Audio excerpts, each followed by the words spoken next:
Good morning everybody and welcome. Welcome students and teachers from the North Coast. It's great to see that we have 160 students from 17 schools around the North Coast here today, so welcome and thanks for coming. Before we get started, just a little bit of housekeeping. This show's being recorded, so has everybody turned their phones on silent or have their phone off? Yeah, you can all check that. Terrific. So just a little bit of housekeeping. If there is an emergency and you hear an evacuation signal, you need to just make your way to the nearest exit and meet on the oval. Okay. Bathrooms just across here and also out in the foyer. Before we get started on our experience today, Screen Futures, Pathways to Film and TV Careers, we'd just like to welcome Auntie Julia Payton up onto the stage to welcome us to country.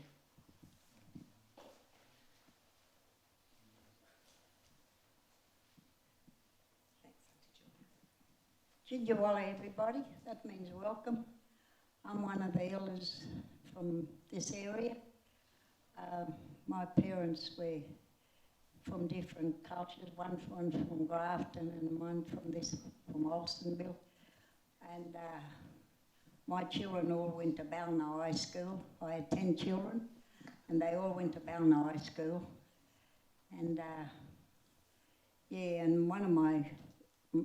some of my grandchildren went to St. Francis Xavier College here at Expo. And I'm related to Troy Cassadale and Archie Roach through my father's side. And and my great-grand, from my ancestor's side, he was king of the tribe at Dunoon. That's why there's a protest about building a dam there. And I'm very happy to be here this morning. We lived a very hard life on the mission at Cabbage Tree Island, and we lived on ration. Every fortnight we get a ration from the government. And my father worked on the railway for 50 odd years, and he had to have the extension to come back and forward on the island when he came home to visit us from the railway, where he was working all over the place. He was an engineer in Sydney at Leichhardt. He was a very educated man, my father, but he had Chinese. His father was a Chinese. And and so my language is, I can't speak it, but we weren't allowed to listen to my parents speaking. My mother and my father, my uncle, they used to speak it frequently. But they used to tell us to get out and we're not to listen because the managers on the island might come along and they'd get fined for doing it. And so we weren't allowed to listen to them. They never ever teach us the language. But I'm always sorry. I could understand some words, but not. I know what some words mean. But it was very hard for us. And one of my brothers was sent to Melbourne. He was a runner. He was there for a while. He was training there, and my other cousin was a runner too. He went in the store gift, I think. And but he didn't stay in Melbourne for too long. He was one to come home again, so he came back home.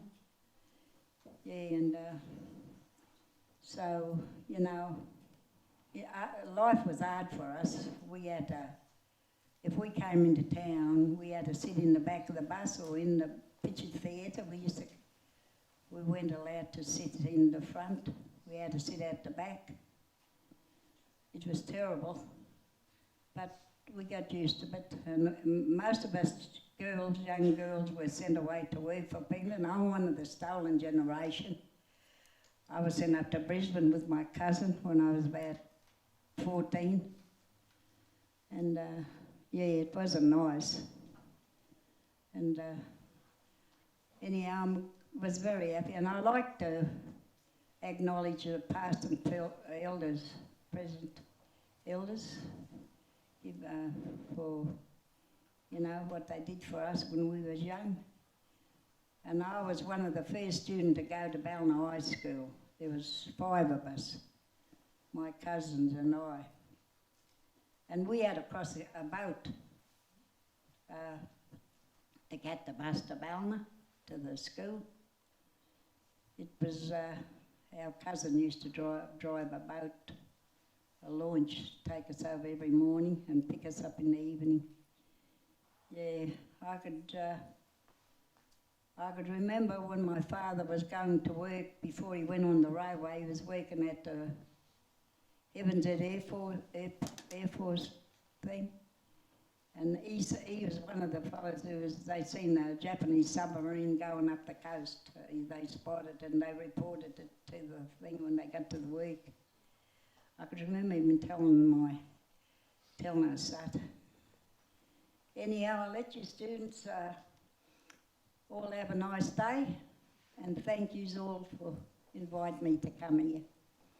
Thank yous very much.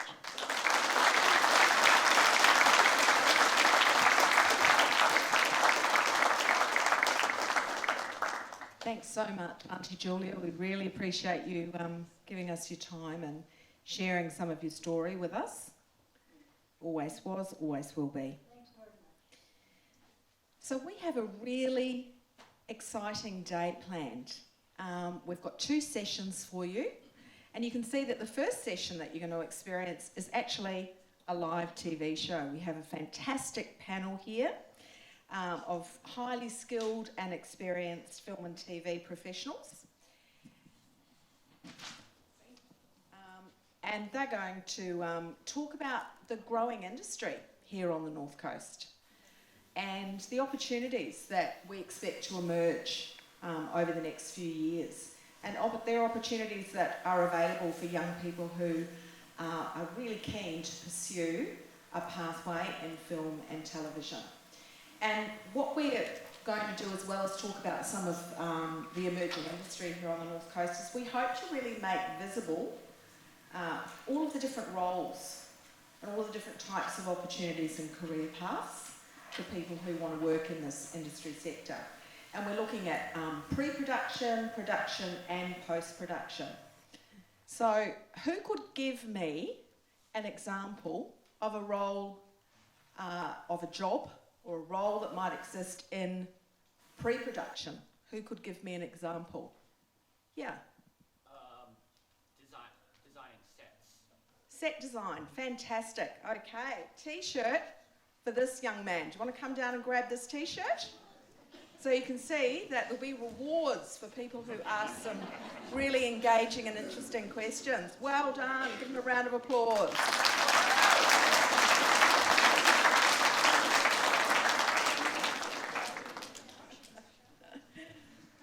Who can give an example of a role in production while things are happening? This is an easy one because you're looking at it right now. Yes? Oh, me? Yep.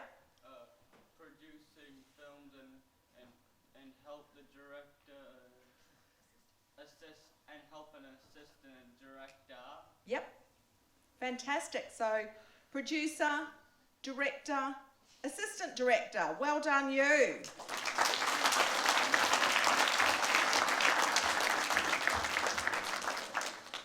Fabulous. What about post-production? What happens in post-production? Yes. The girl in the centre here.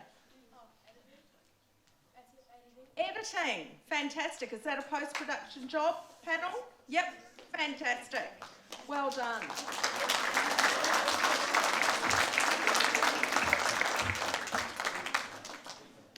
Okay, this is a terrific start. Okay, we have more gifts. So, in this session, you're going to learn about some of these roles and you're going to hear from this fantastic panel of industry professionals. Then we're going to have another session where you're going to have an opportunity to talk to some of these people and also talk to some of our fabulous training providers in the local region, specifically SAE, TAFE and Southern Cross University, and just ask you questions. Think about what is it that you want to know? How are you going to take your first steps to working in this industry? What are the training options available to you? So that'll be part of the second session. So now I would like to hand over to our MC, Rod. Thank you. Thank you, Jill, and welcome everybody. My name's Rod Brewer. I'm honoured to be your host today. I'm a host on community radio here in the Ballina Shire, Paradise FM. I don't know if you've heard of that station. Very popular maybe with your grandparents. The music we play. I might have a few song references this morning. I'm also going to have some more questions for you. So please think about some good questions for this amazing panel. You know what, it seems like yesterday when I was at your stage of the career thinking about what am I going to do when I leave high school. Honestly, it does seem like yesterday. I was very fortunate. I was able to grab a job in local media straight out of high school, and it's given me a great career ever since, to the point where now I'm working in the community sector, in community radio. It has been wonderful, but I can let you in on a secret, and that is the opportunities that are going to be made available to you are going to be even better. So you need to make some good choices, and the great thing about today is you're going to be hearing from other people like me who've had some amazing career opportunities. In many cases, we're also able to leave school and secure jobs and work their way up.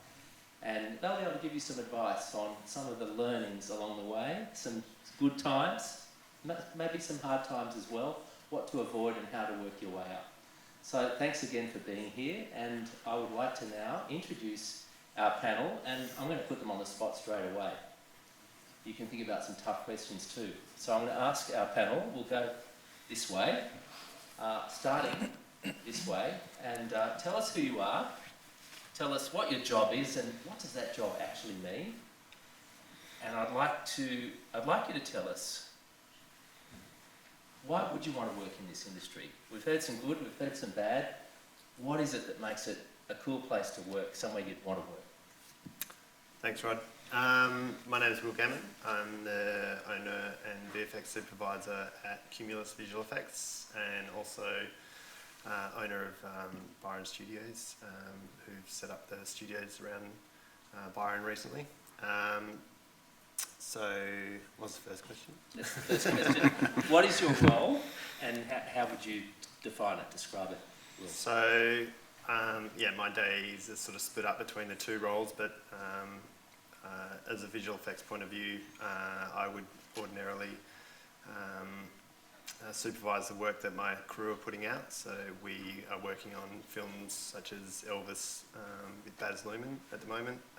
So the team of artists that I've got, so we've got about 25 artists working in Byron Bay at the moment, using programs such as Nuke and DaVinci Resolve and various other VFX and editing programs, and I will basically have the luxury of sitting in our theatre and looking at their shots and making comments on them, letting them know how to make them look better and what the client's looking for in the shot. So why this industry? What makes it exciting, apart from the big stars? We normally don't see the big stars except on the computer screen, so for me, I don't know, it's just a good outlet for being creative and trying to break new ground in technology and just trying to create something that's not real and bring it to the screen and people not to even notice that it was there. There you go, being creative. Who likes to be creative? Yeah, it's great to make a career out of being creative. Thank you very much, Will. Over to you, Hugh. Hi. Hi guys, I'm Hugh Miller. I'm a cinematographer. What was the next question? What's a cinematographer do? Okay, so a cinematographer is essentially, I'm the cameraman on a shoot, sometimes referred to as the director of photography, which is more of a term for drama when you have multiple cameras. But yeah, it's everything from running around holding the camera yourself to lighting a set, and having 3 cameras operate. And so basically my job is to get the director's vision down onto the recording medium, whether that be film or digital. And why do you love working in this industry? Look, I love working in this industry. It's one of the few industries where you generally get breakfast when you arrive, and usually cups of coffee and tea during the day, whereas in my previous life I was a motor mechanic and you had to bring your own lunch and things like that. So, and look, you know, I've been really fortunate, you know, the amount of travel that I've got to do and shoots overseas and, you know, interesting parts of Australia and things like that. So, yeah. I can relate to the food. I was out in Ballina recently where they were filming on the street and the food trucks were there and it looked pretty good to me. Thanks very much, Hugh. Nathan. Hello, my name's Nathan Blanco-Ferreau and I'm a production designer. So my job, working closely with the director, is anything that's in front of camera, I design, and that's what you're going to see, so it's a whole visual landscape. Why this industry? What's the most exciting thing? Well, I fell into film. I was saying before, it seems to be that film finds you if you work in it, and then you go back to the real world and you go, actually, I can't sort of work in that space, so I ended up doing something that I like doing, and then it's not a job. Terrific, thank you. All right, Mary, your turn. Hello. What do you do and define it and what makes it exciting? My name's Mary Baltrop. I'm a location manager. That means, very shortly speaking, I find and mind locations. So I help working with the production designer. I'm working with Nathan at the moment. I help to create that landscape. So it means scouting for locations, finding all those hidden corners, uncovering every stone that can be uncovered to find little hidden treasures, or not treasures, as the case may be. It might be derelict buildings, could be anything, absolutely anything. Whatever's in a script, we need to find.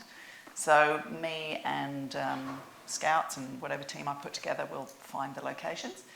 Then once we've got that and figured out where we're going to shoot, whatever film or TV production I'm working on, I'm the poor sucker who has to find all the... I then become an event manager at that point. So I have to find parking, have to find places where we put all the food trucks, all of that sort of stuff. So it's all the logistics that go into it at that point. So it kind of, I have a foot squarely in the creative camp, but I also have a foot squarely in the practical camp as well. As to why I do this, it's fun. It's just a hell of a lot of fun. Every day is really, really different. I never, ever, ever know what's going to happen the next day. And you have to be prepared for anything to happen, good, bad, or indifferent. For locations to fall over, something could happen out of the blue that could make that particular location fall over, and you've suddenly got to pull something out of nowhere to make things work, because there's a lot on the line. So it's working under pressure. You've got to be able to work pretty well under pressure, but it's fun. It's always fun. Thanks, Mary. You must be good at those details. The detail person. Yeah, I do like detail. Yeah. Well done. Okay. My name's Thank you, Claire. Over to you. I got my own microphone, obviously. No, I'm a screenwriter and I also direct and I produce. Screenwriting is I would say, the source of everything. None of this stuff can happen without. Oh, I feel like I'm big knowing myself, but none of this stuff can happen without a story, without a script. So I come up with that script, whether it's my own original idea or somebody's paying me to do that. And the reason I do that is because I feel like I've got no choice. I was in another profession for quite a while, and I realised that I would be very, very unhappy with myself if I got to the end of my life and I hadn't done exactly what I wanted to do, which is tell stories. Thank you, Claire. I'm going to come back to you in a moment. You didn't answer the question. What's the most exciting thing? Telling those stories? Seeing your stories come to life. I just wrote an episode of Eden, so seeing that on screen was great. Very excited. Terrific. I'm coming back to you in a moment, but I just wanted to say we've got more of these T-shirts to give away. So I'm going to cross to you, the audience, for some more questions as we go. So keep thinking about those to get a t-shirt, and I think we've got some other merchandise out the back as well. Claire, you were, I understand, once in high school here in the region. Oh yeah, I went to Kadina. I grew up in... and I grew up in Eureka, so I went to Eureka Primary School, I went to Kadina. Yeah. Kadina, well done. So tell me, when you were back at this stage, were you thinking about a career in this industry? Now did you get started?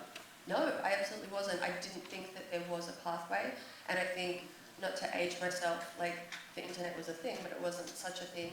I just didn't know, like there just wasn't a pathway. There wasn't the information out there to kind of suggest that there could be a pathway, unless, I don't know, you went down to afters or you went to like that kind of thing.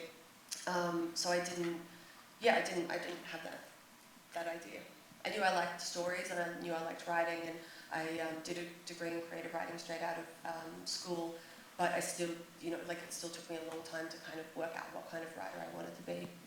That is the amazing thing, isn't it? That the industry as we know it today wasn't there probably when we all started out.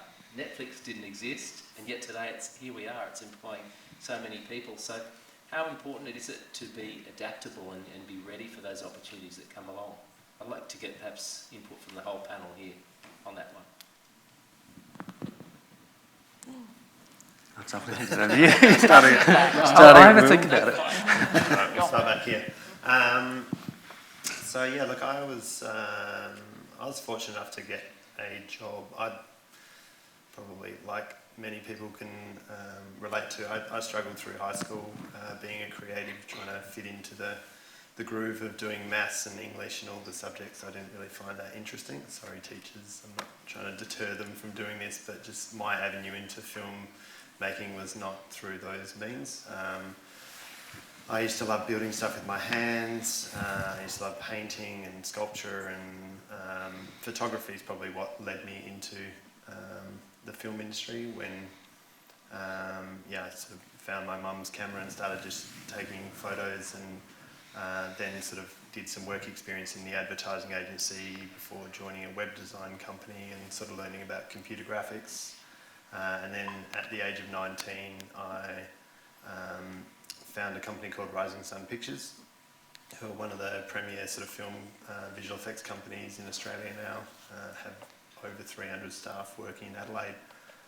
When I joined there was 13 of us, and no one really knew, I definitely didn't know that the industry even existed. I just was called in to help out in a project through a friend of mine, and 10 years later I was still there, and eventually left the nest of Rising Sun Pictures. But as a 19-year-old, I was not equipped. I didn't have any formal training. I was just given an opportunity and spent a lot of hours. I was working 15 hours a day trying to get my skills up on computers and catch up to what everyone else was doing. So, it takes time, it takes dedication to really hone in your skills in the department, and you kind of can't rush it. You can't sort of just immediately go, I want to become a director or this or that. You've got to kind of start from the bottom and use your skills that you do have to build and learn new things as you're sort of going along, and then work out and move towards what you want to do eventually. Because if you rush it, you're going to kind of only ever get to a point of knowing what you want to get into, whereas there's a big gamut of stuff you've got to learn and take the time to learn all the different disciplines in the industry. So that prompts another question. How do you get that start? How do you get that foothold to get going and then perhaps learn about the opportunities that are available? Well, I mean, you guys have got it much easier than us. You've got the internet, you've got YouTube, you've got all these accessible cameras. Like the quality of cameras that you can get hold of these days compared to what we had. Like, you can't just couldn't go and pick up a 35mm camera and start shooting films back in our day, or 16mm even. Like, they were expensive to develop. You guys can pick up your phone and start filmmaking. So you need to really realise how you can make an impact. I've got a 16-year-old daughter who I've been sort of trying to encourage to write her own scripts and get her friends together and produce little short films. They don't have to be amazing. You just need to start somewhere and just build from that.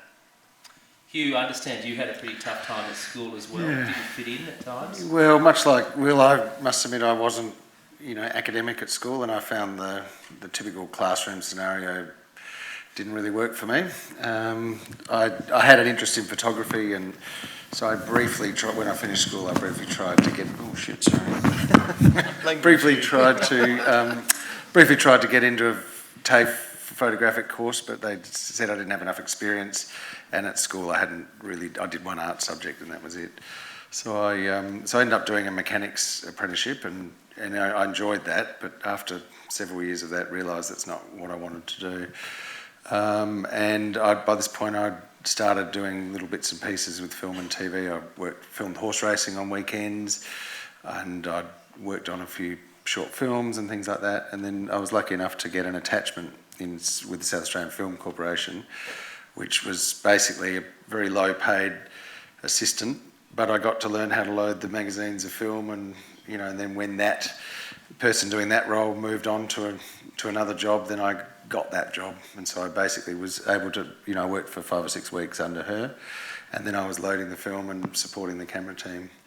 And then from there, I think I did a bit of assisting for a few more years, and then got into the Australian Film, Television, Radio School, wanting to study documentary cinematography, and then did that, and then went back and did the drama course, and I've been shooting films ever since. Thanks for that, Hugh. No worries. Nathan, I'm hearing that change happens a lot. I know you've been working on a Netflix series here in the region which has come to a fairly abrupt end in the last couple of weeks. That must be hard when, like everyone, you've got commitments in your life. How do you deal with those sort of things in this industry? And I'm asking as someone who might be thinking about a career and thinking, gee, this industry sounds a little bit shaky. Don't I want to do something more stable, like perhaps be an accountant or something? Well, being an accountant's probably a good thing, because then you can fall back on it. But you can do that in this industry too, can't you? Yeah, or you can be an accountant in film. I think maybe how I see it is, when you get into film, you've probably got some skill levels in other careers as well, or you've got a pretty broad understanding of things, and you can, if there's no work, you can go back to that industry and get by. But it is quite fickle. And I'll give you an example. I did a job in China. It was a great job and I really enjoyed it. And then right after that I got offered another job. And I've got young kids and a family, and I was like, well, I'm not going to go away for 4 months and leave you here. We'll all go live in China. And that was great, and the production company was fine. And then I was waiting for the plane ticket, so we renting our house. So we gave up a house, and we were driving around in our car going, well, we'll be on a plane in 2 days, and they said, actually, the job's off. So I didn't have a house, and with my family and car, so we just went to Asia and waited till the next job, because it was cheaper than living in Australia. But it's a pretty devastating thing to have happen, but that's the kind of stuff that happens in film. There's nothing for granted, and it's a complex business. And, there's ups and downs, but I say it's a person who told me something in film that I took on board was to embrace change, because everything changes. Even as we're making stuff, we're designing things, we're directing it, script changes, everything changes all the time. So if you can have that sort of step back from it and see it in that way, I think that's a valuable thing to have. Mary, I can see you nodding there. Yeah. Is Am I mic'd at the moment? I don't need to double mic then. Is adaptability important? Oh, completely. Yeah, I think I said to you earlier, before we started, you can't go into this industry expecting certainty. We're all freelancers. We work from project to project. Nothing is certain on the way through. Nothing is certain even during a shoot, as we've got in the current one. So yeah, this current shoot is foreshortened, but I feel very, very fortunate that I've had the opportunity to work with Nathan and lots of other lovely people and work in this beautiful area for the time that we've had. And that's the nature of the business. We have written into our contracts a week's notice. It can happen. So you know that at the outset. So you just have to know and kind of plan for that in your heads. as you go into it. It means it's quite tough, but don't be, I think when I was younger, I was worried all the time, and I'm sure that that's the same for all of us. I was always worried about the next job. Always worried about the next job. And then, you know what? They always turned up. They always came along. Those jobs always happened. Look, I'm not saying it's because I didn't help and try and get those jobs. You've got to pursue. You've got to keep talking to people. You've got to be really good friends with lots of people. As someone said to me, a professional said to me early on, she said, you've got to be nice to people on the way up, and then they'll be nice to you on the way down.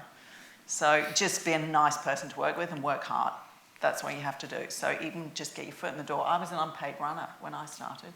I just got my first break there. I was working in theatre originally, and I just got a work placement working on a TV show, and I worked for 3 months for free, and that was my introduction to it. And just because, you know, I just made a little bit of an impression, but just kept on keeping in touch with those people thereafter.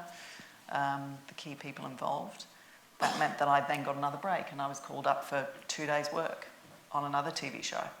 And that was actually paid work. I was like, oh, hello, fantastic. Someone's going to pay me to run around, look after some extras. Fabulous, fantastic, I'll do it. So you just take it. You take all those opportunities, keep in touch, keep saying you're available for anything. Never say no to a job at that point. Slightly different now. But, you know, you never say no at that point. Just keep saying yes, keep saying yes, keep saying yes. Yes, I can do it, absolutely. I'll do anything. Anything you throw me at, I'll help out. Just show enthusiasm, be keen, be interested, curious, adaptable. Of course, we've talked about adaptability. But try also to develop your problem-solving skills. That's really, really, really important to be able to adapt to those change. If circumstances change, as they do, you've got to think about how to solve that problem, think laterally to come up with a good solution. People, it's always the way, you know, the people who are hiring you aren't hiring you to go to them constantly with problems, to go, well, you know, this issue's arisen, I don't know how to solve it. Think about a solution first. Try and think laterally, okay, well, something's broken at a location, you know, let's find a way to fix that. Just go to them and go, it's going to cost this much, is this okay? Shall I go to Bunnings? Shall I get that? Shall I find that there's a problem? You know, there's a bit of flooding in a backyard. We have this happening all the time with the rain that we've had. You know, okay, how can we fix that? So you present a solution first. That's the first thing you do. And if people can see that you're doing that, they'll keep hiring you. That's what happened with me. I have some follow-up questions from that, which I'll come back to, but I just wanted to ask Claire a question based on that advice you gave us, Mary, about people being nice to people on the way up and so on, being nice to people.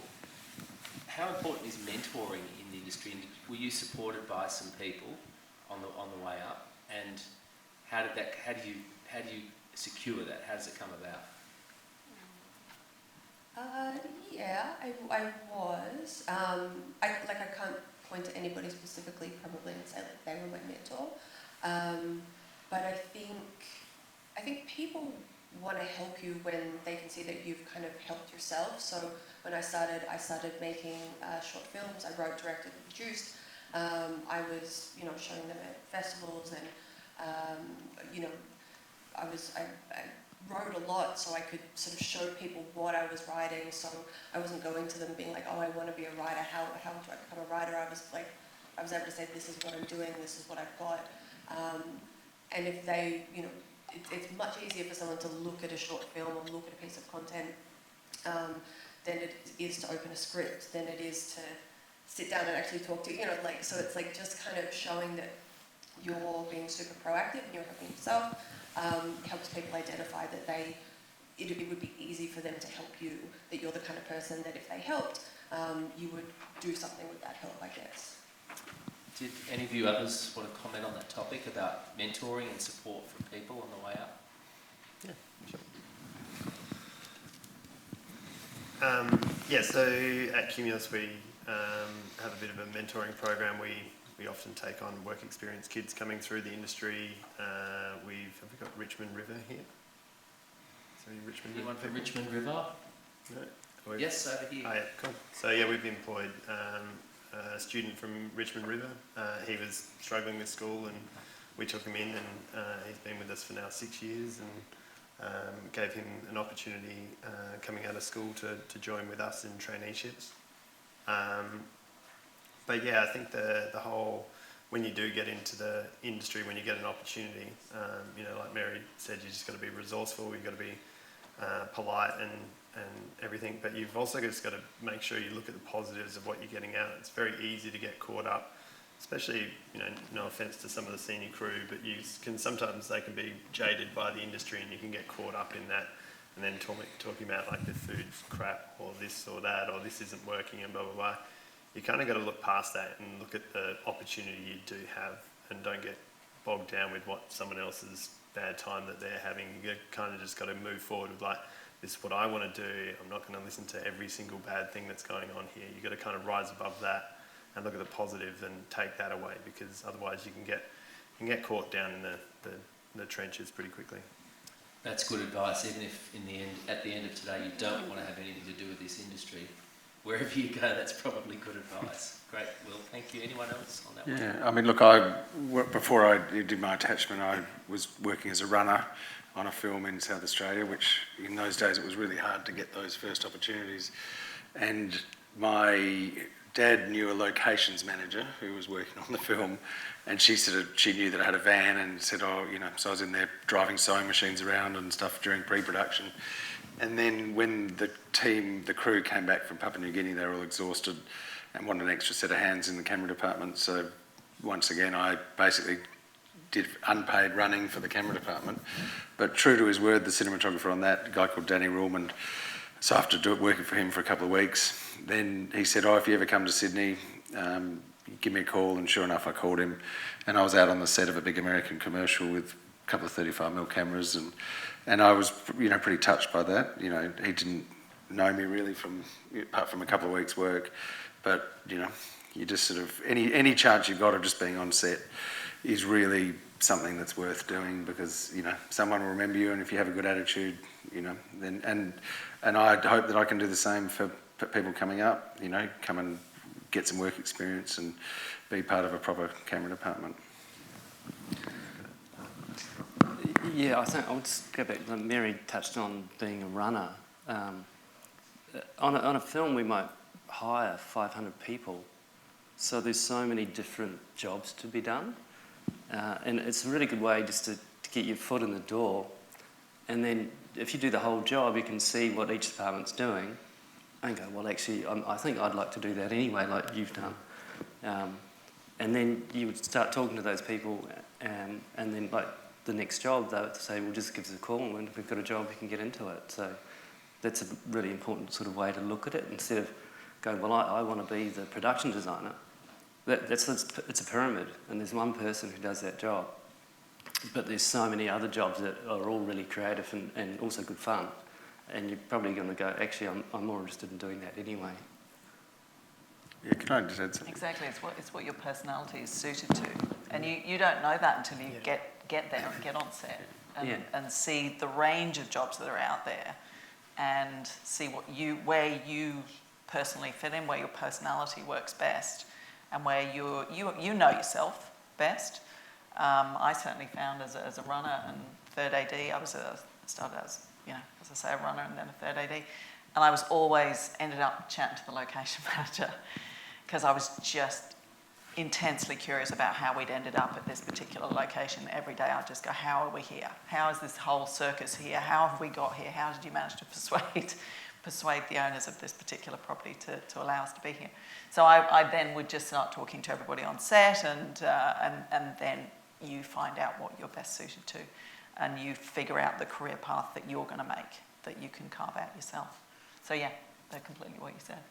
And what I was going to add is I've spoken to a lot of directors over the years, and we often have plenty of time before we're shooting, and most of the time I ask them how they got into the industry, and I reckon 90% of them started off as a runner or an art department, because to be a great director you actually have to understand the workings of your whole crew. So I don't think there's that many directors who come up and they're suddenly just instantly walking on a big set as a director. They got to that position because they've started in the trenches and worked their way up, and then they really understand the challenges of each department, and they're able to work within that, So that's, so I think this belief that you can just, be discovered and be directing a film. It might happen for a few people, but most of the really amazing directors I've worked with have always just found their way through. I think another sort of key aspect of being a junior on set is to, films can be a lot of standing around waiting for something to happen. There's a lot of breaks in between actually filming and, your role to be actually coming up. And I think one of the key things is to, not sit still. Like, one of the things I always teach my young guys when I take them out on set, visual effects is, we'll just be sitting around for maybe 2 days and they haven't caught up visual effects at all, but then all of a sudden it's like visual effects and we'll have to be on set and, give our advice and stuff like that. But that 2 days sitting around, there's, a unit needs help moving tables, packing up chairs, moving KDs, or, camera department always need a coffee. Like, you can learn the coffee orders with camera department. And the best thing about, learning the people on set, what their coffee orders are, learn how to make coffee because it's a very good resource on set, is that when you need something on set, so when I'm in visual effects, even as visual effects supervisor, I'll go make camera department coffees if they need it. If I'm standing around doing nothing, then I'll be of help. And then when I get on set and I'm like, oh, I need this, they're like, yep, sure thing, Will, and they help me. So it's a good sort of barter system to help get people to remember you, remember their names, and just go above and beyond to try and help the other departments, because you're all a team at the end of the day. And it's amazing how often you just see like a junior or a runner come on set and they're sitting there on their phone and just scrolling through text messages. It's like, be proactive, find out, don't be in the way. That's one thing that's a hard balance to find out. Don't be in the way, but be proactive and see where you can have an impact. That coffee advice I like, and the beauty of that is if your movie job falls over, you can always take a part-time job as a barista. Exactly. That stuff. I want to take your advice and not sit still for too long. I would like to just stand up and stretch the legs. Would everyone like to just stand up and where you are and just stretch the legs? Blood flowing in this room while you think of another question, because I think it's time to perhaps give away another t-shirt, maybe one or two. And at this point, I might throw to the audience. Has anyone got any questions they want to ask of the panel? Look at this, it's great. I think those great t-shirts we've got to offer. Young lady in the front to start with. And we'll get a mic to you. Maybe this one.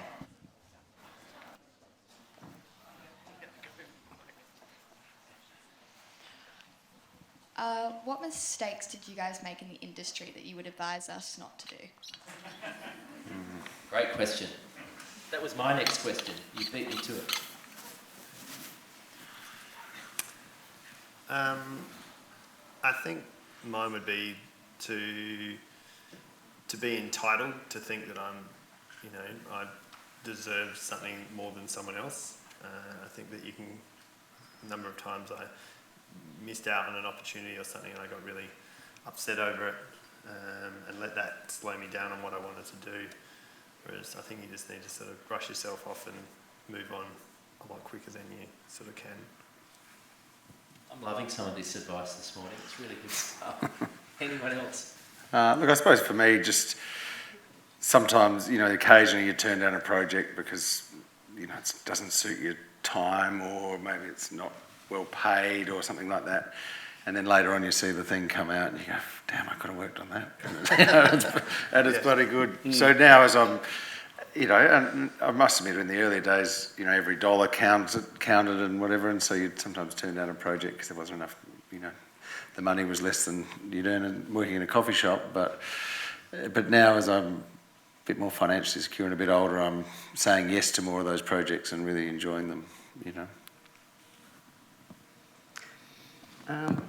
I've made lots of mistakes, and I suppose one that I've learned is that if you do make a mistake, it's your fault, you admit it.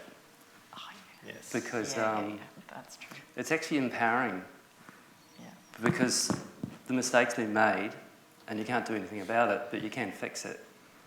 And by admitting it's your fault and saying, well, this is how I'm going to correct it, you can make lots of mistakes after that because they know you're going to fix it. Yeah, don't blame other people. Yeah. I completely agree with that. That's taken me a while to learn, and if the things can get a bit crunchy, things get very pressured on set or at key moments during the shoot, and you know, if I've had a moment where I've been too short with people or too snappy with people, then just you've got to go and own it, and you've got to go and apologise and make up, because ultimately you're all on the same team. There is, you know, we're all making the same production. There is a bigger purpose to it, and you know, as someone once said to me, let's keep the drama off screen, keep it on screen. Claire? I think my biggest mistakes have come when I haven't trusted my gut, when I haven't trusted my instinct. As a woman in the industry, I think that, I'm just going to say, I think in general, we're sort of advised not to trust our instincts, like as women, as you know, like to make other people feel more comfortable. And I think that every time I've gotten myself in a situation where I was like, I knew that was going to happen, like I knew that person was a certain way, I knew like, you know, those biggest mistakes have come from stuff that I knew deep down. And I think that sometimes you need to sort of have those instincts and those mess ups and to come out at the end of it and like draw a line and say like, no, like I'm going to trust myself from now on. But yeah, I think that would be it. Terrific. Thank you for that question. Did you get a T-shirt? Can we get this lady a T-shirt? Thank you. Thank you very much. I will take another question from up the back. When the mic comes to you, one of the people up the back, can you please just tell us your name and what school you're from, please, before you ask your question? That would be terrific. Thank you. Terrific. Hi. So do I say my school first or my... Or your name or both? Oh, my name is Tristan. I'm from High. My question is, how do you deal with time management and like with big deadlines and the stress that comes from it, and how you guys deal with that type of situation? Did you want to go first this time, Claire? I think understanding your creative process, so like as a screenwriter, knowing how many pages you need to write over a certain amount of days, what your process is. Some people write, you know, they need a deadline and they sort of do nothing, and then they need that kind of kick right at the end to kind of vomit it out or whatever. And if that's the way you work, like knowing that that's how you work and working like that is fine. I like to get as much out as possible and save myself, time at the end. I think understanding, like working to deadlines just means understanding how you work, and working around that. Thank you, Claire. The question was, how do you deal with the time pressures and the deadlines and that sort of stuff? Mary? Look, I think I can only speak for myself, but I think I'm right in saying a lot of the people I work with in this industry, we like deadlines. We actually really love deadlines. We thrive on deadlines.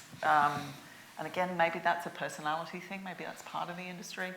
That if without a deadline, it kind of feels like we're a bit floating, going nowhere. And that is part and parcel of this industry. We have to have those deadlines. You've got to meet those deadlines. So you've got to find those quick solutions to make those deadlines work. And you prepare as much as you can ahead of time. So yes, it's a lot of thinking ahead and learning and practicing how to think ahead, how to think what's happening tomorrow, what's happening Thursday, Friday, Saturday, Sunday, the next week, what's happening next week. So planning is a big part of the job. And exercising those skills in yourself and getting more and more practice at that is a great thing to know, to learn, definitely. Yeah, I think so when we get a script and then you look at the overall picture and you just go, my God, how are we going to do this? Because it's so insane in the time you have.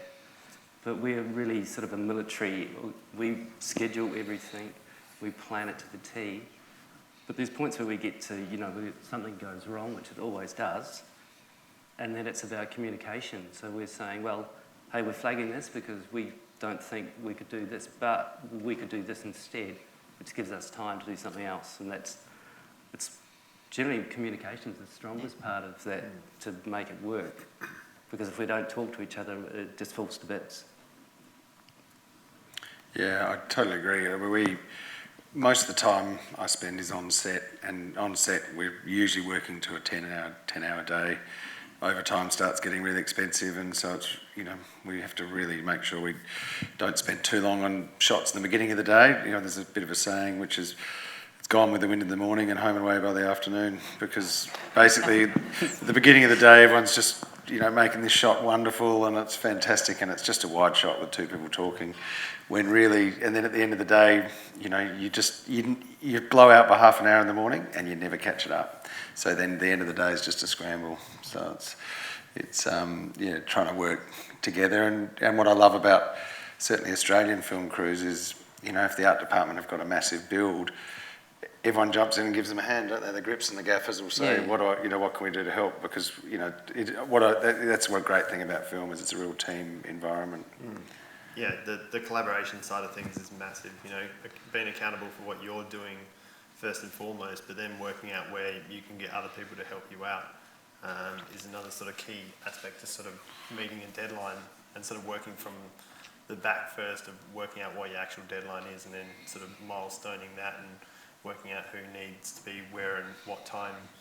You don't want to get to the end and just be like in a mad scramble and stressed out. And you know, film sets can be really stressful, but generally the more professional sort of level that you get to, the stress becomes quite professional and it's respectful. No one's sort of yelling at each other. There's exceptions to the rules, but yeah, generally, you know, the stress doesn't actually ever get you anywhere. Getting stressed out over a deadline doesn't actually solve the problem. You need to sort of be clear-headed and go, what actually is the problem? How do we need to fix it? And how do we do it in the best way with the resources available? Terrific. Thank you all. Thank you, Will. Do we have another question up the back there, please?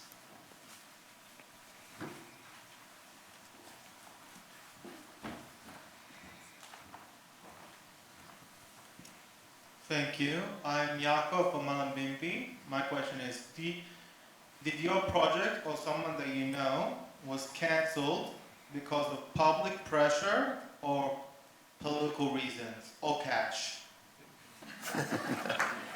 All right, that's a question around projects being cancelled from external pressures, and I might maybe add to that. How do you deal with that when things are pressured? I guess sometimes you don't know the reason why, things just happen, commercial pressures. I've never had a project cancelled from public pressure, ever. Politics, no. One of the projects I was on was cancelled because of the Screenwriters Guild over in the US. That brought things to a screaming halt for a while. That's like the union, isn't it? Yeah, but that was several years ago. That sort of brought things to a halt in Hollywood for a long time. For about a year or so, it kind of brought a lot of productions to a halt. It's mostly, I would say, creative decisions that go into it. Don't you agree? It's usually a creative decision. It might be rarely cash that runs out, possibly. Yeah, that's a possibility, that some cash may not have come through if you're on an independent production, for instance, and they have not got enough money in the kitty to finish off or continue. That's a possibility. But no, public pressure, political pressure, no. I've never been on anything that's been cancelled because of that. Yeah, I've been on one. It was a pretty small job. It was for the opening of the Adelaide Film Festival, and it was a controversial topic that we were sort of putting out there. It made sense to us why the topic was going out there, but when we were about to release it, it got canned at the last minute because it was deemed to be, maybe could have touched some sensitive points, and I think everyone was quite understanding to why that could have been. You know, it was funny, and it was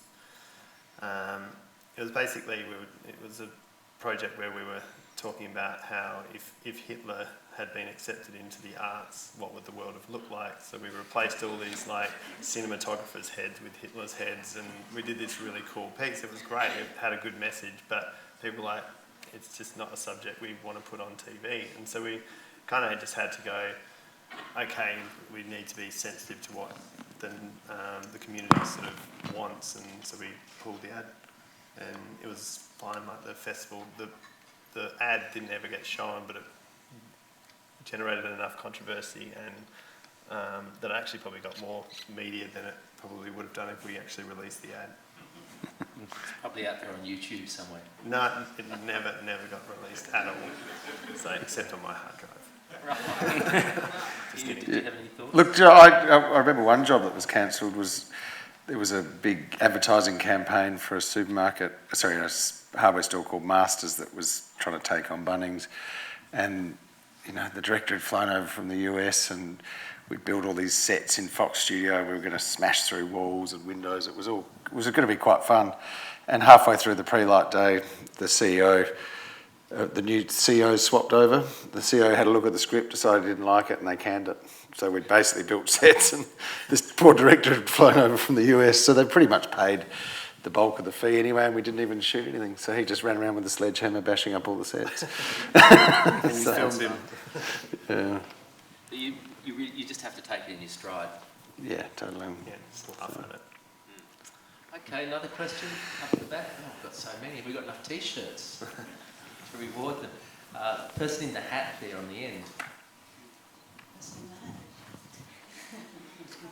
Looking very stylish today. Hello, my name is Wade, and I go to Mullumbimby High School. Let me think a second. I sort of have an interest in all aspects of film, the pre-production, production, and post-production, and every bit of it interests me, like how sets are built, how the scripts are written, and how cameras work, and how the audio works, and in the editing stage, how it's all put together, like it transitions from one thing into another. All of it interests me, and I was hoping to get a good answer on how to do that, because I think the film industry is pretty great. Yeah, look, I think that it's good to have a good broad knowledge of everything and how it all sort of works, and you got to kind of you really got to play to your strengths and work out where you can fit into the industry and where you can have the sort of biggest impact. So it's doing it all yourself is probably the best way to learn about how those things work. Watching movies, watching tutorials. There's lots of stuff about sort of deep diving into how certain cinematographers work with their movies and stuff, and then watching their movies and actually looking for those key points of how things happen, how the music sort of plays out, how the editing sort of happens, why they used a dissolve there instead of a cut to black or whatever it is. Like, there's so many different ways that you can watch how really good directors and DOPs sort of work and sort of pick up on those techniques. So you can go down such a rabbit hole of exploring. There's so much information out there on YouTube. So yeah, and then you just sort of got to play to your strengths and work out where you can have a big impact and find your sort of entry into the industry. Hugh, it sounds like from what you were saying before, having that wide range of interest is the perfect place to be at the start. Yeah, definitely. I mean, I think there's two things. One is, there's so many great free things that you can absorb now. I mean, one of the podcasts I've been listening to is Roger Deakins, who's probably considered one of the world's greatest cinematographers. And he's got a 20-part podcast about various projects, and you can listen to the inner thoughts of someone. So there's things like that you can do, and then, as Will said, obviously there's plenty of tutorials, and then hopefully just work experience as well. Whether there's opportunities to get on work experience at either a post-production or any commercial shoots or any films. It's a great way to, if you can have a little bit of real-world experience and actually be wandering around the back of a set or at a post house and watch them doing some stuff as well as your own sort of research. And I think making short films with your friends, I think that's a really good collaborative thing to do. And we all did it in the early days, and you look back at some of the films we made for $100, and you love them like your kids, don't you? Yeah. Even though people probably look at them and think they're hopeless or whatever, doesn't matter.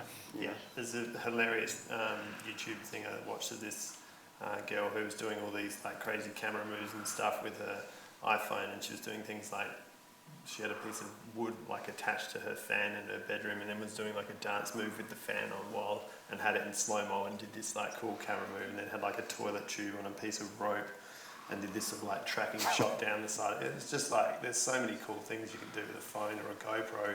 They've all got like high, slow-mo and time lapse and all these things. Like you just got so many tools in your pocket of what you can sort of play with. My guess would be many in the audience already doing some of this stuff. Can we have a show of hands who's already experimenting with making films and things? That's great, isn't it? Yeah. Nathan, did you have some thoughts on that? I think it's a really good way of looking at stuff that you're interested in all the departments, because I have a close collaboration with the DOP, but once they tell me what they're trying to do and show me, then in the design of the set, then I'm going to change it so it gives everyone what they want to have. That's the same, say with Mary, that how the location would work. I can sort of think around how to make that work for everyone as well. Or, there's all these elements. So the more you know other people's jobs, you don't have to be as good as they are, but people who are really good, they let you know what they need, and you just take that on board, and it helps you. Mary? Yeah, look, talking about podcasts, I listen to a podcast which comes from the Location Managers Guild International. I'm a member of that, which is mostly in the US, but it covers a lot of location managers around the world. And it's a podcast of locations, war stories from location managers around the world, and I find that quite fun to listen to. It's not all about parking. It's not just about parking. It's about other things as well. But it's problem solving and working with, DOP, but also visual effects a lot these days. Huge amount that informs what I do as a location manager. For instance, look, I worked on a film called Extraction, which was on Netflix last year, Chris Hemsworth film, and we were meant to shoot all of it in India and Australia. We got to India, scouted all around India for this, fantastic action film, and it wasn't until we'd sort of been scouting for about 5-6 weeks that we had a fairly full and frank chat with the authorities there. Said we couldn't use helicopters, drones, or shoot or do gunfire at all. And actually that was a big part of the film. So we had to sort of go back with our visual effects friends and kind of go, okay, what can we do in India without those things? You know how hard that is. We had to, visual effects had to create fake helicopters up in the sky. You would never have a clue, but they're amazing. Yeah. We created a whole world. Well, visual effects created this incredible world. And down to muzzle flashes. You know all about muzzle flashes, don't you? So we had these rubber guns that would normally, when you do gunfire out in this world that we're in, where we use blanks, of course, but they do create a sound, a little bit of a sound, and a little bit of a flash. But in India, we couldn't do that at all. They were just rubber guns. Yeah. So every gun shot had to have a visual effects muzzle flash painted in afterwards. That's one of the best stunt directors you could get that could keep the action going though. Yeah. Which makes a big so there's a huge amount of work that goes into that. But then we also found that we couldn't, for various reasons, production reasons, we ended up pivoting and going to Thailand rather than Australia to film the rest of the film, and had to find a bridge that we could close down for 4 weeks for filming, to film there's this whole finale sequence. Again, lots of action involved in that, lots of helicopters, drones, where we could do that, and lots of gunfire. But then even then we were still working a lot with visual effects, because Thailand, it's a fantastic place, but we scouted about 72 bridges all up to find one that could work logistically and we could shut down for 4 weeks, but also one that was going to be the least difficult for visual effects to turn into the world that we needed. So it's a very, very, very collaborative thing. So we were working very close with DOP and the visual effects one, and of course, production designer, to figure out the least worst option to make it work. And I think we got away with it. Yeah. I think we Best sort of film, got away with it. highest grossing film on Netflix. Yeah, it was. It was the most successful one last year. Yeah. What was that film? Extraction. Extraction. Yeah. Okay, we'll look out for that. Chris You're Hemsworth. behind the amazing stunts and I did the explosions. I was location manager. For That it, sounds like a fun job. It was fun. Yeah. Claire, over to you. What was the question? We're going back to how to gain the information, I suppose, to narrow down your job choice and find out more. Maybe if you could comment specifically around where you started in more the creative writing area, what would you be looking at to get into that? I think if you're, if you want to be a writer, hands up, anybody writer, like, woo! You guys are in such a unique position because you can write for free. You don't have to get, like, nobody else has to be on set, nobody else has to be there. You guys can put, like, your thoughts on paper, and you can do that, and you can hone your craft. One of the most valuable things is a young writer who has actually elevated their craft, and that's what you guys can do, by yourselves, at uni, like, with the help of, like, there's so many books you can read, there's so many resources out there. I think that there's so many opportunities for people who are willing to sit down and actually do the work, which is writing, not thinking about writing, not talking about writing, but actually writing, and that's the thing. And I didn't answer the question, I'm so sorry. Thank you. Can I just I just went on a rant. Can I just add a point?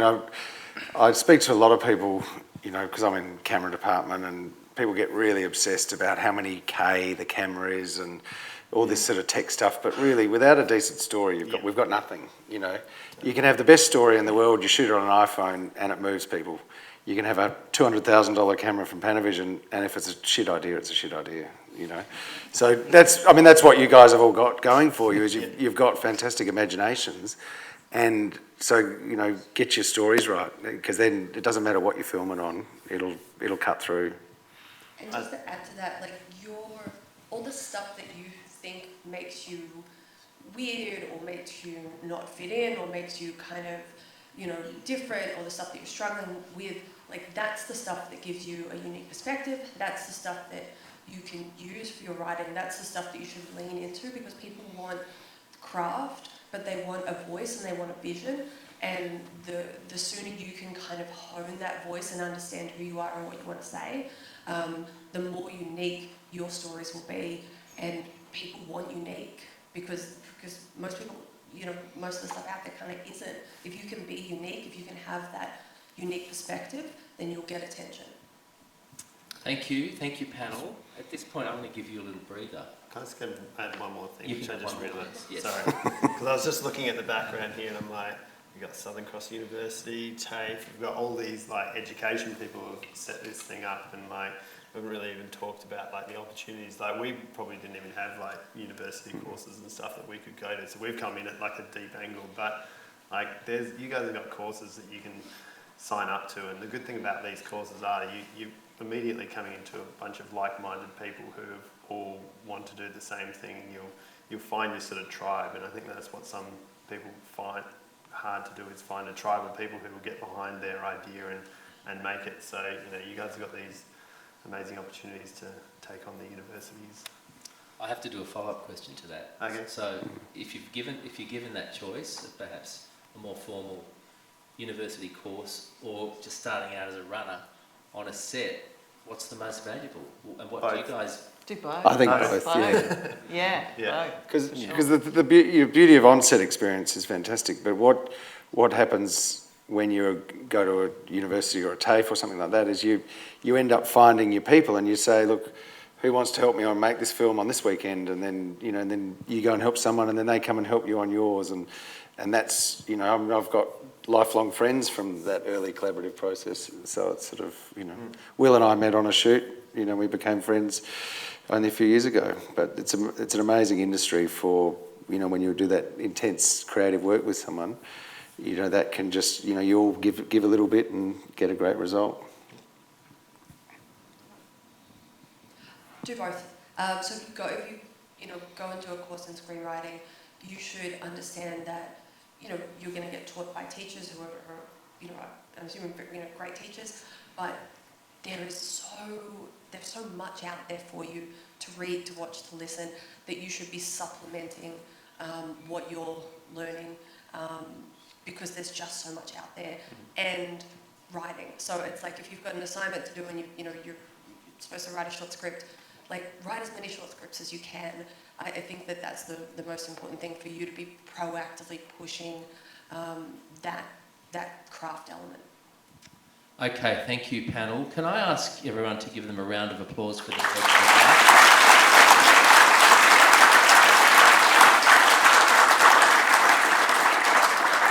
Thank you. I'm going to give them a little breather now, and I would like to cross to Julie Green. Julie, could you come forward, please? I'm surprising her with this. So, Julie, I understand you are our executive producer of the program today. Can you tell us what an executive producer does? My niche is kids TV, and you probably grew up watching maybe High Five. I worked on that for 14 years. So, and that was super fun. And I have to say, like, my work experience compared to these guys was more in commercial network TV. And I think if you're looking for a career path, you can go into a broadcaster and work your way up. I mean, I did a university degree and wasn't really sure what area I wanted to go into. So I think getting on a production, I worked as a production assistant and went through lots of different departments and then sort of figured out what career path I might have wanted to take. So whether that was I wanted to be a producer, so was it looking into funding and getting the project funded and being a production manager and going from there? Or was it on the creative side? So I chose more of a creative path because I focused on writing when I was studying and went through research and then into producing, like segment producing, script producing, series producing, and then executive producing. So that was sort of my trajectory. And I often work with really good line producers on the financial side. But kids TV, I have to say, if you're interested in that world, it's such a rewarding place to dwell in media because it's very inspiring because you're working with young children. I was working with preschool and I got to see the live shows as well, so you see how that product engages with the kids, and it's quite a nourishing career path, I think. And it involved music and dance and colour and lots of positive messages and music. So that's an area to think about. There's so many niches and then so many departments. But so my side was a creative executive producer, so from the writing room through to delivery and sort of following the path of the production. So yeah, that's what an executive producer like me. So you're running the show today. How are we going for time? Well, I think we can maybe, I was told 11:30, but I'm sure there were so many hands up, I'm sure there's a few more questions to do. All right, we've got some more, we'll take some more questions in a moment. Thank you, Julie. And we've got some more t-shirts to give away. We do. Oh, we've got one more. All right, we might take another question now. This fellow here on the side, please. We've worked our way across. Thank you.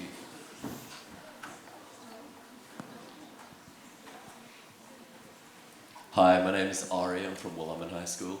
So my question is kind of when you don't have a budget, when you don't have sets and locations, how can you still jump in and make things when you have nothing to work with?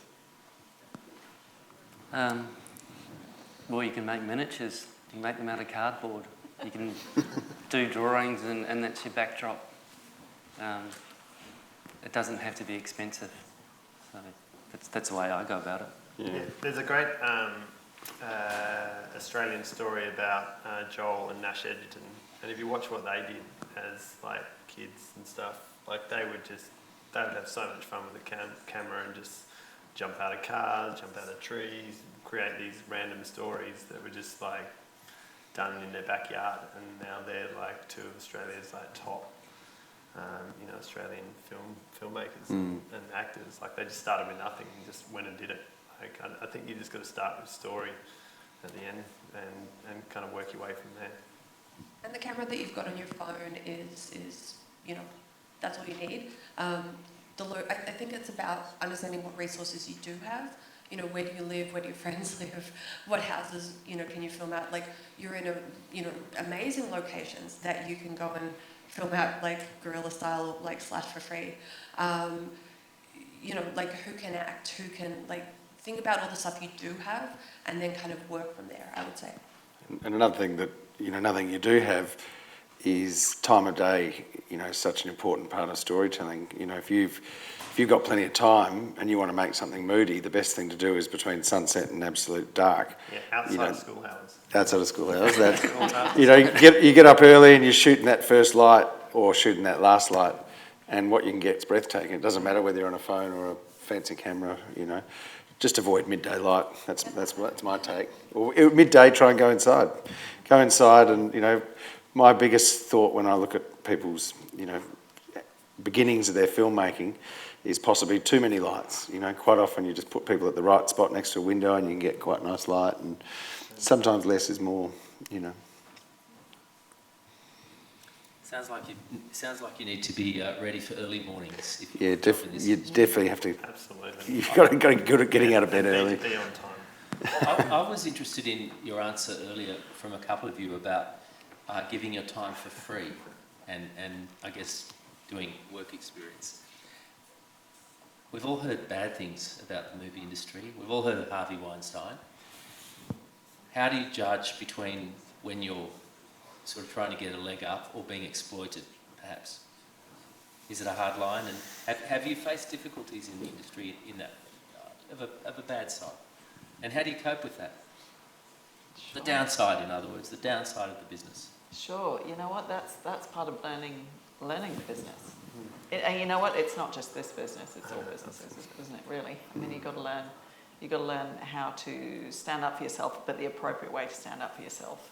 So it's a fine line, so that you're not a pain in the arse, and you do get invited back. But equally, understanding when you're in danger of being exploited. But that's when you talk to other people who are working alongside you to get a handle on what's going on and get the bigger picture of what's going on, to understand whether that is are you really being exploited, or are you not being exploited there? So you can learn to gauge the situation better, and learn when it's more appropriate to report to the right individuals at the right moment. And yes, don't be afraid to do that, but equally learn the right moments and learn who are your allies in that. That's it all comes with experience, unfortunately, but yes, it is. Yeah, it comes through good and bad experiences, learning how to do that. Yeah, I think it's a matter of knowing when you've been exploited early rather than in hindsight, because the hindsight is where it becomes like a negative. As people say, it's like a career ender to speak up about it, but if you speak up at the start, it can be dealt with in that moment and not leaked out as like a media thing post after you've been exploited. So I guess it's just recognising when something's right and when something's wrong and calling it out at that time, not in hindsight. I suppose the other thing is if you look at it and you think, if you get an opportunity to be on set, and if you're asking one question an hour and you're you're gleaning information from people, then that's probably a really good, worthwhile experience. 100%. But if you go on set and you promise work experience and you're in the truck peeling potatoes all day, then you're probably being exploited. So I mean, the other thing is, Screenworks are here, and I imagine there's a program for attachments and things like that. And when there's sort of more formal attachments going on, they're a bit more regulated and making sure that objectives are being met and things like that. So, hopefully there are good avenues for you to do work experience where it's not exploitative. Nathan, any thoughts? Yeah, I've got jobs through approaching people and saying that I could work for them, but for a certain amount of time for free. Just saying that I think I can do the job and I'll give it a go. And then after that time, they've gone, we'd love to have you working for us. Yeah. So that's a way to sort of limit the exploitation and set a boundary to it. Yeah, I think the second to last film that I did, we had being an Aussie film, we're a bit tight on budget, and we decided to do 2 cameras at the end and didn't really have the team in the budget, and so we ended up with people who'd just come out of a Sydney film school, and one of the girls was a real standout, and so she did a couple of weeks for nothing, and then she said to the production manager, look, I've got to pay my rent, I work at a bar in the city, and the production manager basically said, oh, how much do you earn there? And she said, well, I'll pay you that. And pretty much after that job, she quit her bar job, and she's now working full-time in the film industry only 2 years later.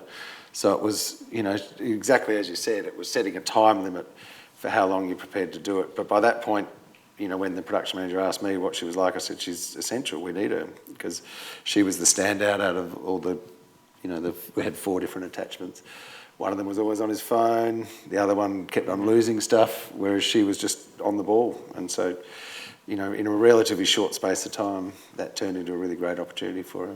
Yeah, and a similar thing, there was a girl that was working for my wife runs a theatre company as well, so getting even involved at that level, you're around actors, you're around directors and other people, and people come and see that and they just hear from word of mouth. And then she came on and helped us out with a short film, again for free, and then producer called me up and said, do you know anyone that can look after my house to dog sit? And I was like, actually I know someone that's pretty good, and recommended her onto that, and then he recommended her onto God's Favourite Idiot, and she was then a production assistant on God's Favourite Idiot. So you just never know where your opportunity is going to come, but you just need to be, you need to stand out.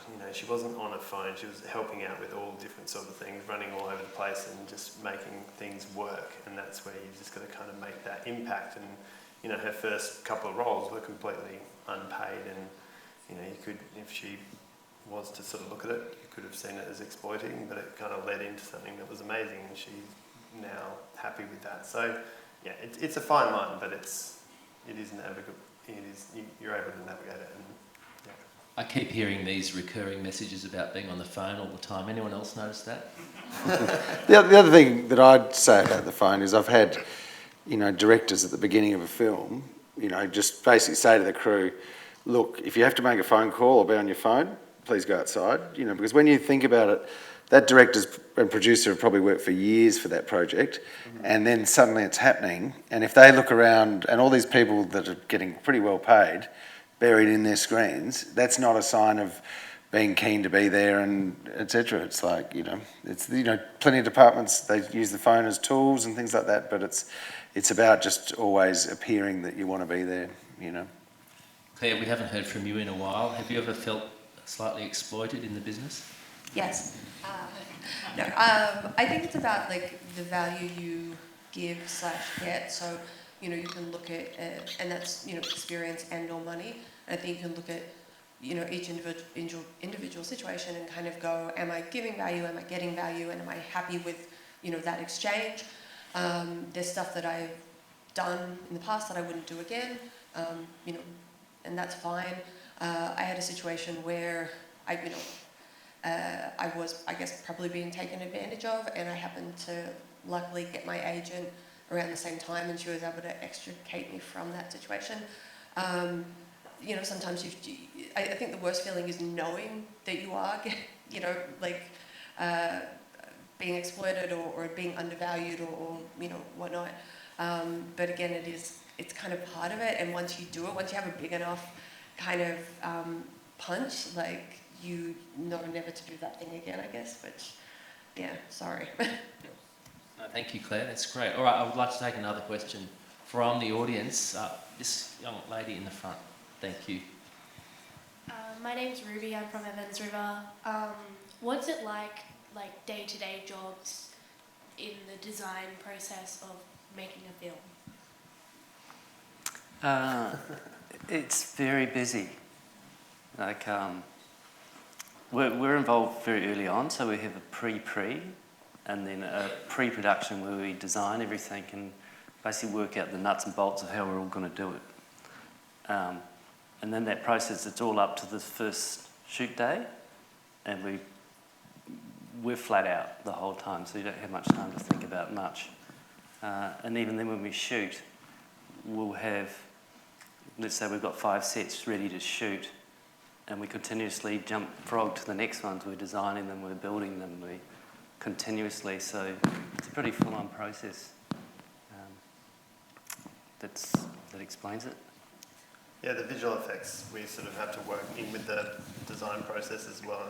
It's awesome to sort of go into the room sort of just before the film's about to shoot, and there's like plans and designs and concepts and this, and you know, like, there's just so much work that goes into, you know, that thing in the background that's there is not just there by accident. It's everything's come down to design, and it's such a cool thing to do and be a part of, because yeah, it's just the level of detail is just never ending, and you kind of got to know where to draw a line. But yeah, from visual effects, you sort of got to get in and sort of work with the production designers and work out, you know, what coloured lights are going to be needed for us to add the visual effects. So the visual effects might not be in there at that point.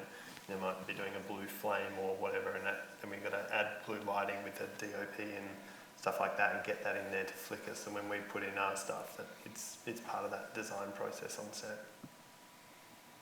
Okay, another question. Somewhere up in the middle there.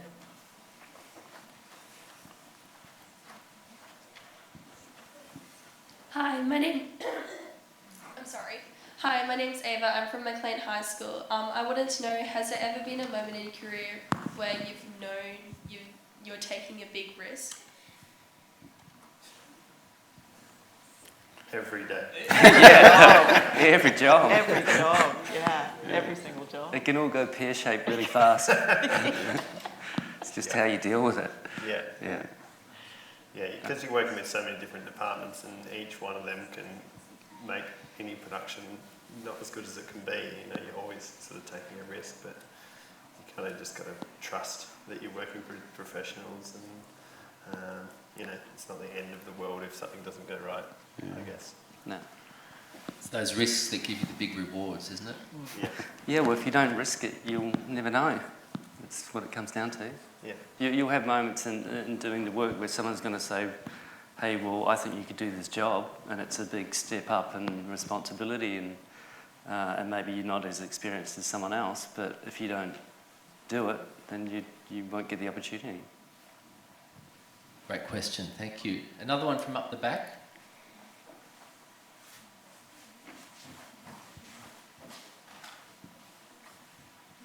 Hi, I'm Ginger from Mullumbimby High, and my question is, if the industry could be perceived as being quite competitive, how do you deal with trying to come up with a new vision that no one's really seen before, but also staying humble? Panel. It's hard to be humble. How do you deal with it? How do you do it? And stay competitive. Any thoughts? I think that's I'm originally English, and naturally we don't. I don't know. It's a national trait over there. We don't tend to big note ourselves. We're not that. And I've found it very, very hard for a long time to tell people that I was any good at my job. In all honesty, maybe it's a slightly female thing as well. I don't know. But I've got better at it over the years. But I think that in terms of competition, you have to accept that this is a competitive world, this is a competitive industry, and I like to think that I like that. I really enjoy that. I like the fact that there's competition because it makes you better. It really makes you better. It makes you on your toes all the time. You've got to be just keeping on learning all the time. So that you can, I'm sort of a believer that actions speak louder than words. Sometimes I'm not a great salesman for myself, so I tend to kind of go, okay, well, I've just sort of done this, and I can give a few examples of what I do, but ultimately, if I've completed a job on time, on budget, and creatively it's worked, if we've delivered and it's on screen, it looks fantastic, then great, that's great. But yeah, it's almost two different things. That competition thing is you just have to embrace it. You have to embrace the competition. and just go, okay, well, I get on really well with fellow location managers. I make it my job to get on well with them, because sometimes we all work together as teams, and I like to get on well with them. I don't believe in competing with them. Some people have got jobs that I haven't got. It doesn't matter. You know, that's great. Good on them. Fabulous. They're all great at what they do. And I'm the first to you know, tell other people how great that other person is at their job. I'm not going to do anyone else down. It's a tough one, this competition one, to handle that. It takes a while to learn.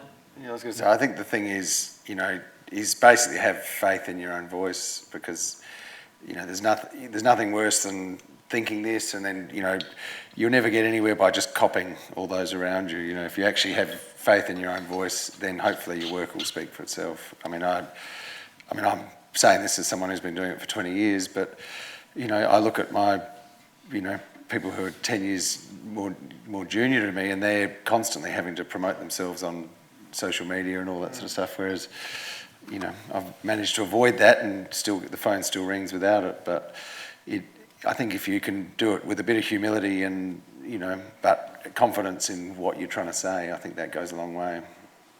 Yeah, I agree. Like, being humble, let's just say that means don't be an a-hole, broadly, but it doesn't mean that you shouldn't promote yourself, that you shouldn't believe in your voice and your vision, with the understanding that you are always growing and learning, and that nothing that you do is perfect. Like, that there is space for growth, but also that you have to promote yourself, that you have to get yourself out there.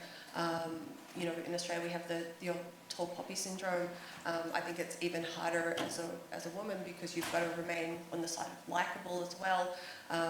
You know, we can act the same way, and our confidence is bossy or brassy. Like, you know, I'm not going to get started on that, but yeah, I think it's sort of two different things. Yeah, I think that, you know, if you're talking about like film ideas and coming up with something new, you know, there's these things called film markets, and sometimes you write a script and think it's the best thing in the world, and it's like you believe in it and everything like that, but you'll go to like a film market with an idea, and it's like not what they're after. They're after like female sci-fi for series, you know, like you've got to bide your time in terms of, like, if you've got a really good idea that you think's the best thing in the world, you've got to kind of go through the process of, like, maybe you start with something more simple that you know kind of works. Like, zombie films might be the flavour of the month, so you might start with zombie films and then move towards your big ideas. You should never do your big idea first, by the way. Like, you should always save that to when you're at that career-defining moment to bring out your big idea. But I'd say, you know, put my business hat on. If you've got a good idea, you've got to test it. You've got to test it with your friends. You've got to test it with your family. You've got to test it with, you know, work out who the audience is. You've got to work out, you know, how much it's going to cost, the more information you can get around a good idea, the more that you can bring other people on board to believe in your idea or your vision. So, you know, evidence is what's going to make it sort of happen. So, yeah, don't just be like, this is the best idea ever. It's like, this is a good idea because, you know, these people like it, and this is how much it's going to cost, and this is, you know, why, and this is the audience, and, you know, like, you can actually present it with evidence, not with arrogance. Thank you, team. I want to ask another question now. If you were at this age now where you were starting out into the industry, and with the benefit of your years of experience now, what's one piece, perhaps most important piece of advice you would give your younger self? Don't rush it. Just take your time to get in the industry. Don't try and get somewhere so quickly, because it's the journey along the way that will surprise you of where you actually end up. Like, don't go, I want to be a director and that's not what I want to be. Because if you do that, then it's a pretty boring journey. Just be completely open-minded to where you're sort of going to end up. Yeah, I suppose I'd say just focus on your strengths. You know, there's a saying that too many of us focus on the things in here that we're not good at, and the reality is, you know, but all of us are good at something else. So work out what your strengths are and find somewhere that, you know, appreciates those strengths, and, you know, and go for it, really. Don't be burdened by self-doubt. Yeah, I think it's very easy to be sort of bottlenecked or focused on you'd be doing this one thing and that's what you think you'll be good at, but along the journey you'd probably find that there's actually other things that interest you more, and that's generally where you should just let yourself go to what you want to do, and not at an early age get locked in thinking that that's what you should be doing. A sense of humour goes a very long way. Very, very long way. If you're a fun person to be around, that will always help. That's all I'd say. I guess for writers in particular, you're going to have so many rejections. And so don't put your self-worth / your creative self-worth in other people's hands. You need to have a deep well of resilience and tenacity while you hone your craft. So I think when you start out, you can have like amazing tastes and you can know what's good, but your skill level is potentially going to be down here, and a lot of people quit in the middle, and you need to be able to keep going as you raise up your skill level to match your taste level. Great advice. Whatever you decide to do after today, some of these lessons are really valuable, aren't they? How are we going for time, guys? We're good? Okay, well, we might take another question from the audience then. This fellow right next to you, nearest one. Thank you.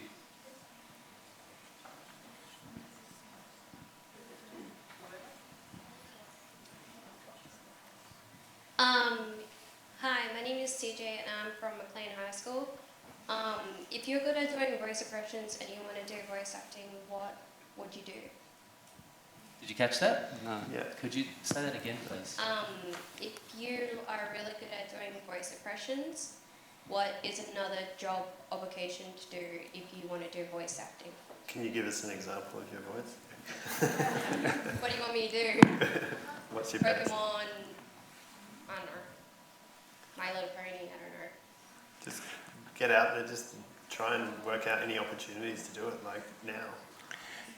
The other thing you could do is email. There's actual voiceover agencies who specialise in voiceover artists, so you could certainly do a demo and send it to them. You know, I'll talk to Paradise FM, see if you can get a job on the radio. Yeah, that's right. Absolutely. So you still want me to do the voice that you want me to do? Yeah, give us your favourite one. Yes, go on, please. So my favourite is basically doing a kitten noise. That's pretty good. Right. Paradise FM. Is it okay if I could give it to Chantal because she really wanted to ask a really good question? As long as it's really good. Thanks, Chantal. It's probably not that good. Your friends are looking out for you. I don't have any. What's the best piece of advice that the industry's ever given to you? The best advice given to you. From in the industry.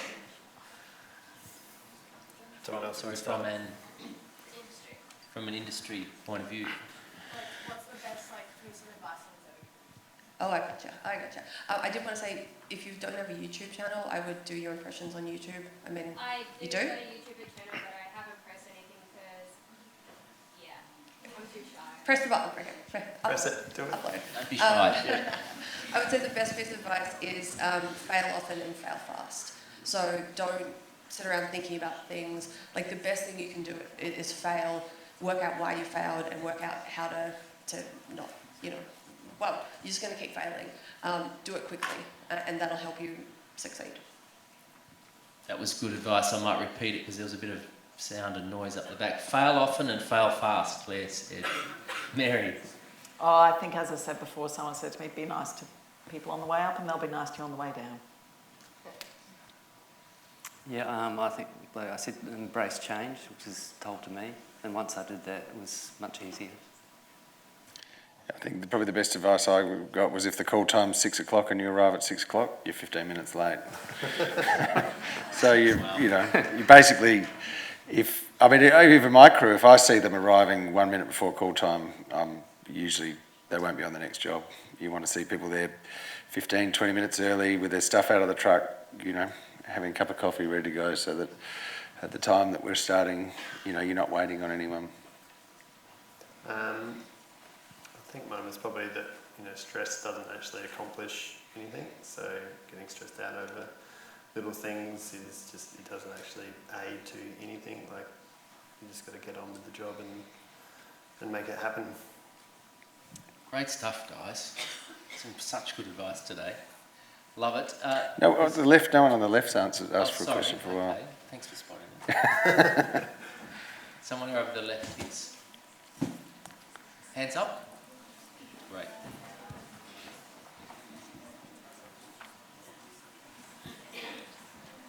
Hi, I'm Amity. I'm from Lindisfarne, and I was just wondering, what was probably one of the best projects that you've ever worked on, and what was it about that project that made it such a great experience? I'm actually going to say 2040, which Hugh and I worked on together. It's not many times in your career that you can say that you're working on a project that's going to save the world. Like, that's actually one thing that's I say to some people, it's like don't get so stressed out because you're not trying to save the world. But this project in particular had so much meaning and heart and, messages for people to see. It was actually a meaningful story that everyone should see. So I think that was probably my best project I've ever worked on.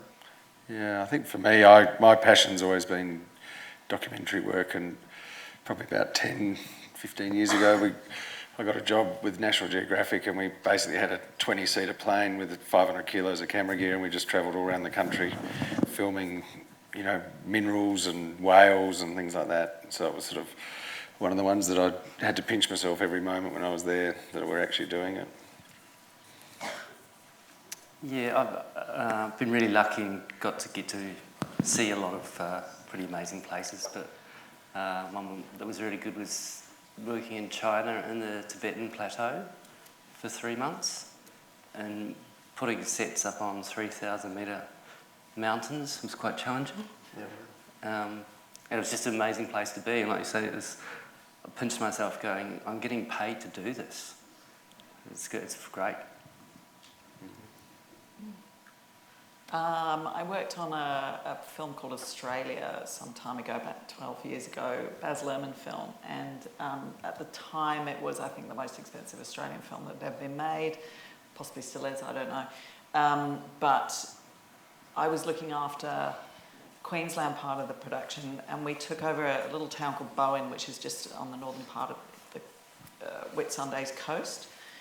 Little lovely sleepy backwater of a town, and I had the most amazing time. I got to know every single person in that town because we essentially, if we didn't have everybody hired as an extra, we had their uncles, their aunts, mums, dads, kids, everyone was pretty much on screen from that town. And if they weren't hired as an extra, if they were a bit camera shy, we had them as volunteers working decked up in these hats and t-shirts that we got for them to be the front ambassadors for the production, because we took over a whole part of the town. We built wartime Darwin in this town, and so we used the locals to help us out with that. So they were our wonderful volunteer army that helped us deal with the public every day. So I was sort of the interface between the production and them the whole time. So I got to eat a lot of fantastic pies from the local pie shop. And I can still go back there and still have lots of pies. It was great. So much fun. So I wrote and directed an Audible series. It's a podcast that kind of sounds like a true crime podcast, but it's all made up. And so getting to write and direct all of it and work with some really big actors, and I don't know, like, it was the first time that I'd had something that big. It's like 6 hours of audio that I could look at it and say, like, yes, that was actually my vision, and I was across all these creative choices, and it came out better than I had thought, so I'm really proud of that. What's it called? It's called Winding Road. Well, Mary's talk about pies has my tummy rumbling, so I'm thinking it's about time we need to wrap things up. So I will throw back to Jill in a moment, but I would like you all to put your hands together and please thank our panellists. Nathan, Mary and Ed. They have been amazing. They've given some great advice. Whatever course you take in life, some of the advice they have given today, I can assure you, will carry you through any industry. Some of the ones I noted were fail fast, fail often. That was a good one. Be nice, generally. That will get you a long way. If you're, another good one was, if you turn up on time, you're 15 minutes late. And don't worry too much. Don't carry too many worries. I think that was one from you, Will, wasn't it? Don't worry, be happy. And I think the other thing is, reach out to people and offer your services. And, I get people, wanting to be on set and whatever. And I say, if you don't hear back from me, ring again or email me again in another couple of months. Because, if you're not pestering them, but, you'll be on something and you think, I'd love some volunteers. And if that, I've had volunteers from people saying, I'll fly up from Melbourne to work on a shoot with you and stuff like that. And if that person, and just because they don't respond doesn't mean that, you can't email them once every 3 months. Every day is a bit stalkerish, but, every few months. Exactly. That's another good one. Can I just point out one thing that has resonated with me since it's been said is that you don't want to post something on YouTube because you're worried that your friends are going to not like it. If they're going to laugh at it, they're not your friends, and don't worry about it because you just got to do what you want to do, and just do it. Who cares what anyone thinks? It's just you just got to get it out there. Thanks, Will. Now, one thing we were told earlier was about the importance of making and maintaining good contacts with people. These guys are hanging around, so you might get a chance to make some really good contacts today, which is fantastic. And I should say again that I come from local community station Paradise FM. We're always interested in taking people in, and you can learn about every side of broadcasting and audio production. It's a great way to get started. And even if you're not from Ballina, there is a community station more than likely in your community, and it's the same story. So highly recommend that. On that note, I'll throw back to Jill. Thank you.